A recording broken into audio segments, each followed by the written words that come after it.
விநாயகர் சதுர்த்தி முன்றைய நாள் நம்ம என்ன பண்ணலாம் தான் இப்போ நான் உங்களுக்கு சொல்ல போகிறேன். விநாயகர் சதுர்த்தி முன்றைய நாள் ரொம்பவே முக்கியமானது. நம்ம நான்வெஜ் சாப்பிடக்கூடாது ஃப்ரெண்ட்ஸ். அது மட்டும் இல்லாமல் நம்ம முன்றைய நாளாக போய் நம்ம வீடை சுத்தம் பண்ணி பூஜாரில் இருக்க எல்லா பொருளும் க்ளீன் பண்ணி படங்களை நம்ம தொடச்சி மஞ்சள் குங்குமம்லாம் மாற்றிடணும்.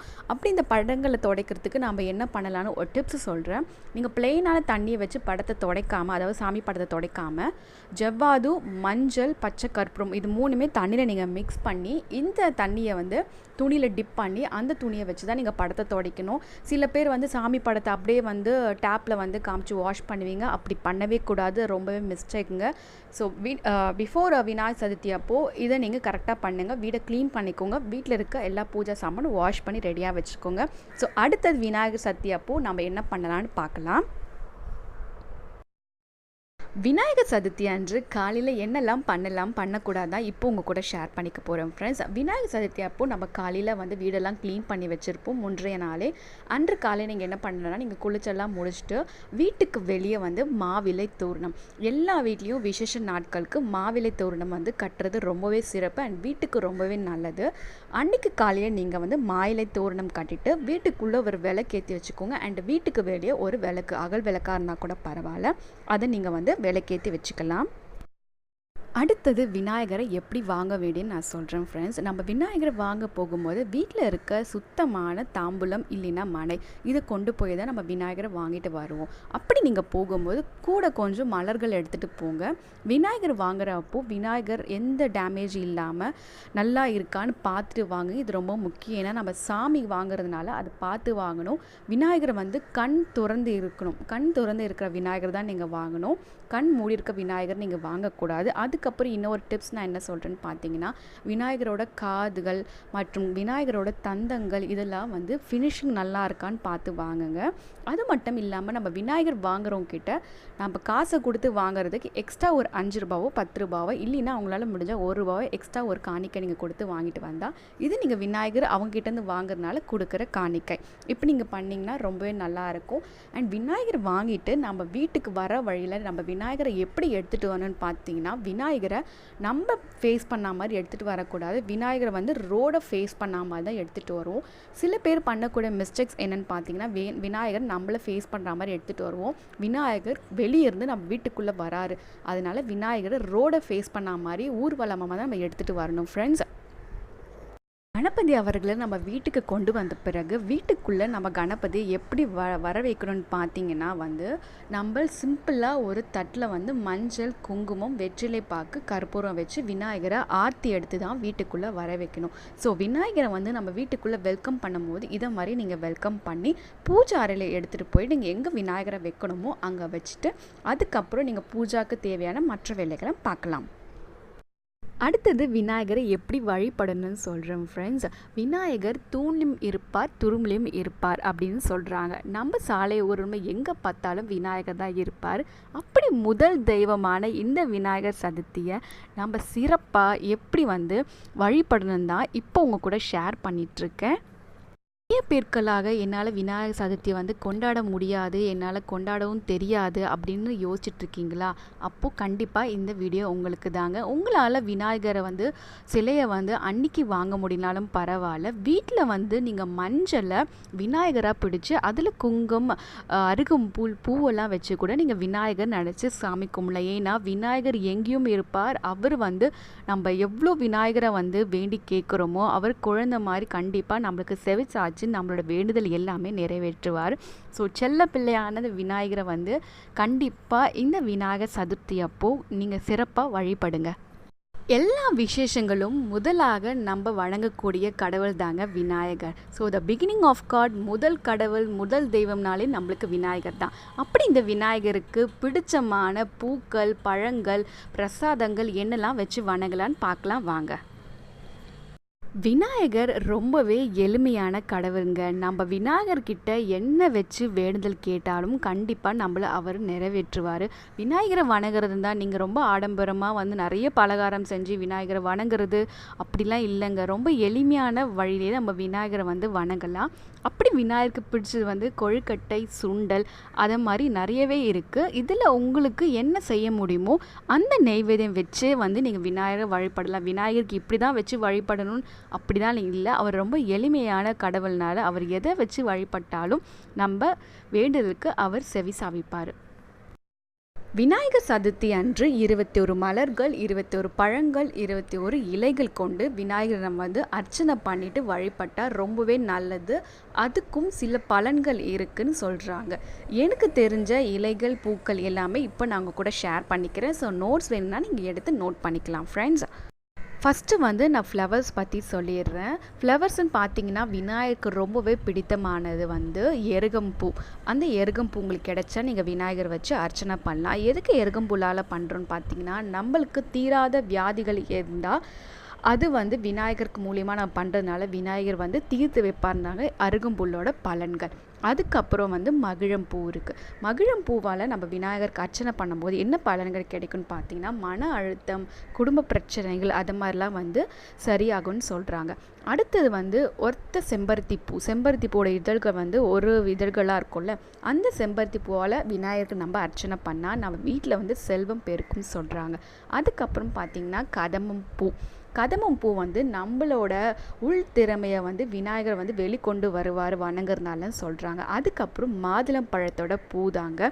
மாதுளம் பூ பழம் நம்ம பண்ணுறதுனால இதுவும் நம்ம வீட்டில் நிறையவே செல்வம் பெருக்குன்னு சொல்கிறாங்க. அடுத்த மலர் என்னன்னு பார்த்தீங்கன்னா ஜாதி பூ தாங்க. இந்த ஜாதி பூவால் நம்ம கணபதிக்கு அர்ச்சனை பண்ணுறதுனால குடும்பத்தில் உள்ள இருக்கிற பிரச்சனைகள், சண்டைகள் எல்லாமே தீர்ந்தாகும், குடும்பம் நல்லா இருக்கும்னு சொல்கிறாங்க. அடுத்தது பவழமல்லினால் நம்ம விநாயகருக்கு அர்ச்சனை பண்ணுறதுனால நம்மளோட குழந்தைங்களோட வாழ்க்கை, ஃப்யூச்சர் எல்லாமே நல்லா இருக்கும். அடுத்த பூ பார்த்திங்கன்னா முல்லைப்பூ.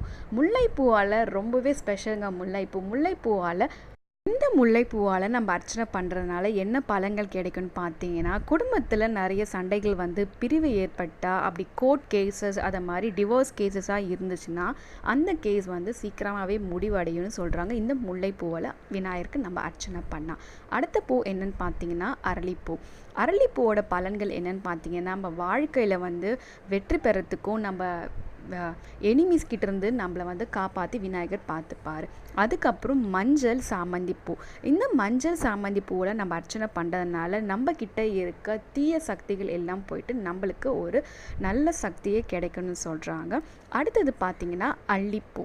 இந்த அல்லிப்பூ நம்ம விநாயகருக்கு அர்ச்சனை பண்ணுறதுனால நம்ம வாழ்க்கை ரொம்பவே பாதுகாப்பாக விநாயகர் பார்த்துப்பார். அதுக்கப்புறம் பார்த்திங்கன்னா கதம்பம். இந்த கதம்பம் பூவில் நம்ம அர்ச்சனை பண்ணால் நம்ம வாழ்க்கை ரொம்பவே நல்லாயிருக்கும். அடுத்த பூ பார்த்திங்கன்னா ஊமந்தம் பூ. இந்த ஊமந்தம் பூ கிடைக்கிறது ரொம்பவே கஷ்டம். ஆனால் சாலை ஓரங்களில் இந்த ஊமந்தம் பூவும் நீங்கள் பார்க்கலாம். இந்த ஊமந்தம் பூவில் நம்ம விநாயகருக்கு அர்ச்சனை பண்ணால் கிடைக்கக்கூடிய பலன் என்னென்னு பார்த்தீங்கன்னா, நம்மளுக்கு ரொம்ப புகழும், சிறப்பும், செல்வமும் சேரும். அடுத்தது பூ பார்த்திங்கன்னா இட்லி பூ. இட்லி பூவில் 2 வகையான நிறங்கள் இருக்கும். அதில் எந்த பூ கிடைச்சாலும் நீங்கள் பண்ணலாம். ரெட் கலர் பூவில் பண்ணால் ரொம்பவே சிறப்பு. இந்த இட்லி பூவால் நம்ம விநாயகருக்கு அர்ச்சனை பண்ணால் கிடைக்கக்கூடிய பலன்கள் பார்த்திங்கன்னா, நம்ம கிட்ட இருக்க துக்கமும் வறுமை எல்லாமே நீக்கிடும்னு சொல்லிட்டு விநாயகர் இந்த பூவால் அர்ச்சனை பண்ணால் ரொம்பவே சிறப்புன்னு சொல்கிறாங்க. அடுத்தது பார்த்திங்கன்னா சங்குப்பூ. இது நீல நிறத்தில் இருக்கும். இந்த சங்குப்பூ நம்ம பண்ணுறதுனால நம்ம திருமண தடைகள் எல்லாமே நீங்கும். அதுக்கப்புறம் பார்த்திங்கன்னா ஆரஞ்சு கலரில் இருக்கக்கூடிய சாமந்தி பூ. இந்த சாமந்தி பூவில் விநாயகருக்கு நம்ம அர்ச்சனை பண்ணால் கிடைக்கக்கூடிய பலன்கள் என்னென்னு பார்த்திங்கன்னா, நம்ம ஹெல்த் ரொம்பவே ஆரோக்கியமாக இருக்கும். அடுத்தது என்னென்ன இலைகள் பற்றி பண்ணலான்னு பார்க்கலாம், அதோட பலன்களும் பார்க்கலாம். இலைகளில் முதல் இலைகள் முல்லையோட இலை தாங்க. முல்லைப்பூவோட இலையனால் நம்ம விநாயகருக்கு வழிபாடு, அதாவது அர்ச்சனை பண்ணால் நம்மளுக்கு நேர்மையாக இருக்கிற குணம் விநாயகர் கொடுப்பாரு. அடுத்தது பார்த்திங்கன்னா கரிசலாங்கண்ணி இலையில் நம்ம விநாயகருக்கு அர்ச்சனை பண்ணால் நம்மளுக்கு செல்வம் பொருள் கொடுப்பார். அதுக்கு அடுத்தது வில்வ இலையில் நம்ம அர்ச்சனை பண்ணால் நம்ம வாழ்க்கையில் எப்பயுமே ஒரு இன்பமே கொடுத்துட்ருப்பார். முக்கியமானது பார்த்திங்கன்னா அருகம்புல். அருகம்புல்லால் கடவுளுக்கு விநாயகருக்கு நம்ம அர்ச்சனை பண்ணால் நம்மளுக்கு கல்வி பெருக்கும், கல்வியோட அறிவு நம்மளை விநாயகர் கொடுப்பார். அடுத்த இலை என்னன்னு பார்த்தீங்கன்னா ஊமத்தோட இலை. இந்த இலையை நம்ம விநாயகருக்கு அர்ச்சனை பண்ணால் நம்ம மனசு எப்பயுமே சாந்தமாக இருக்கும். நாய் உருவி இலைன்னு சொல்கிறாங்க. அந்த இலையால் விநாயகருக்கு நம்ம அர்ச்சனை பண்ணால் நம்ம ஹெல்த் ரொம்ப ரொம்ப ரொம்ப ரொம்ப நல்லா இருக்கும்னு சொல்கிறாங்க. அதுக்கப்புறம் கண்டங்கத்திரி இலைகள். இந்த இலையோட நம்ம விநாயகருக்கு அர்ச்சனை பண்ணால் நம்மளுக்கு மனசுக்குள்ளேயே நல்ல ஒரு வீரம் வரும்னு சொல்கிறாங்க. அடுத்த இலை என்னன்னு பார்த்தீங்கன்னா அரளியோட இலை. இந்த இலையில நம்ம வந்து விநாயகருக்கு அர்ச்சனை பண்ணால் நம்ம வாழ்க்கையில் எடுக்கக்கூடிய முயற்சி எல்லாமே வெற்றி அடையணும்னு சொல்கிறாங்க. அடுத்த இலை ரொம்ப முக்கியமான இலைங்க. எருக்கம் பூவோட இலைகள். பூவை வச்சு நம்ம எப்படி அர்ச்சனை பண்ணுறோமோ அதை மாதிரி இந்த எருக்கம் இலைகள் வச்சு பண்ணால் நம்ம கருவில் இருக்க குழந்தைகளோட ஹெல்த் வந்து ரொம்பவே நல்லா இருக்கும். அடுத்தது பார்த்திங்கன்னா மாதுளப்பழத்தோட இலைகள். இந்த இலையில நம்ம பண்ணுறதுனால நம்மளோட பெயர் ஹானஸ்டியாக நம்ம இருப்போம், நம்ம வாழ்க்கை நல்லா இருக்கும், நம்மளுக்கு நல்ல ஒரு புகழும் கிடைக்கும்னு சொல்கிறாங்க. அடுத்தது என்ன இலைன்னு பார்த்தீங்கன்னா மறிக்கொழுந்து இலை. இந்த இலையால் விநாயகருக்கு நம்மளுக்கு அர்ச்சனை பண்ணால் கிடைக்கக்கூடிய பலன்கள் என்னென்னு பார்த்தீங்கன்னா நம்ம வீடு எப்பயுமே பீஸ்ஃபுல்லாக சண்டை இல்லாமல் ரொம்பவே செல்வம் கிடைக்கும்னு சொல்கிறாங்க. வாங்க விநாயகருக்கு எப்படி விளக்கேற்றணும், அது எப்படி ஏற்றணும்னு பார்க்கலாம். விநாயகருக்கு நீங்கள் ஏற்றக்கூடிய தீபம் வந்து நீங்கள் எண்ணெயிலும் வந்து அதாவது நல்லெண்ணெயும் நீங்கள் தீபம் ஏற்றலாம், இல்லைன்னா நீங்கள் நெய்யிலும் தீபம் ஏற்றலாம். அடுத்தது வாங்க விநாயகரை வழிபடக்கூடிய நேரம் என்னென்னு பார்க்கலாம், அதோட மந்திரங்களும் பார்க்கலாம். 2/9/2019 இந்த ஆண்டில் வந்து விநாயகர் சதுர்த்தி வந்து திங்கக்கிழமை வருது. காலையில் 11 மணிலேருந்து 1 மணிக்குள்ளே நீங்கள் விநாயகர் வழிபடலாம். அப்படி இல்லைன்னா மாலை 5 மணிலேருந்து 7 மணிக்குள்ளே நீங்கள் விநாயகர் வழிபடலாம். அப்படி நீங்களா வெளியே போயிட்டு ஒர்க் பண்ணுற ஆளுங்களாம் நீங்கள் இருந்தீங்கன்னா நைட்டு வந்து 9 மணிலேருந்து 10 மணி வரும் நீங்கள் வழிபடலாம். இந்த விநாயகர் சதுர்த்தி அப்போ நீங்கள் சொல்லக்கூடிய சிம்பிளான மந்திரம் நான் சொல்கிறேங்க, நோட் பண்ணிக்கோங்க. ஓம் விநாயகா நமக, ஓம் விநாயக நமக. விநாயகருக்கு இந்த விநாயகர் சதுர்த்தியில் எந்த சிம்பிளான மந்திரம் நீங்கள் சொன்னாலே போதும், விநாயகர் உங்கள் வீடு தேடி வந்து உங்களோட பிரசாதம் நீங்கள் பண்ணக்கூட வழிபாடு எல்லாமே அவர் செவிசாட்சி கேட்டு உங்களோட வேண்டுதலுக்கு கண்டிப்பாக அவர் பதில் சொல்லுவார். எல்லாருக்கும் விநாயகர் சதுர்த்தி நல்வாழ்த்துக்கள். நான் சொன்ன இன்ஃபர்மேஷன்ஸ் உங்களுக்கு யூஸ்ஃபுல்லாக இருந்தால் வீடியோவை நீங்கள் லைக் பண்ணலாம். உங்கள் ஃப்ரெண்ட்ஸுக்கும் இது தெரியணுன்னா நம்ம சேனலை பற்றி நீங்கள் சொல்லலாம். இந்த வீடியோவை அவங்களுக்கு ஃபார்வர்ட் பண்ணி விடலாம். இதை பற்றி மற்ற டவுட்ஸ் இல்லை ஏன்னா கமெண்ட்ஸோ ஃபீட்பேக்கோ சஜஷன் இருந்தால் கீழே கமெண்ட் செக்ஷனில் என்கிட்ட சொல்லலாம். நீங்கள் நம்ம சேனலை சப்ஸ்கிரைப் பண்ணலைன்னா ஃபர்ஸ்ட் டைம் நம்ம சேனலை பற்றி பார்க்குறீங்கன்னா ப்ளே ஆகிட்டுருக்க இந்த வீடியோ கீழே ரெட் கலரில் ஒரு சப்ஸ்கிரைப் பட்டன் இருக்கும், அதை ஒரு கிளிக் பண்ணிக்கோங்க. பக்கத்தில் இருக்க பெல் பட்டனையும் 1 டைம் கிளிக் பண்ணிக்கோங்க. இது முற்றிலும் ஃப்ரீ தாங்க, நீங்கள் எந்த மணியும் எனக்கு பே பண்ண தேவையில்லை. இதை மாதிரி நீங்கள் நம்ம சேனலை சப்ஸ்கிரைப் பண்ணி வச்சிங்கன்னா கிளாம் கேர்ள் ஃபேமிலியில் நீங்கள் ஒரு மெம்பர் ஆகிடுவீங்க. நம்ம சேனல்லேருந்து வர தொடர்ந்து எல்லா வீடியோஸும் நீங்கள் மிஸ் பண்ணாமல் பார்க்கலாம். கடைசி வரையும் பார்த்ததுக்காக நன்றி. தேங்க்ஸ் ஃபார் வாட்சிங். Keep smiling. Bye bye.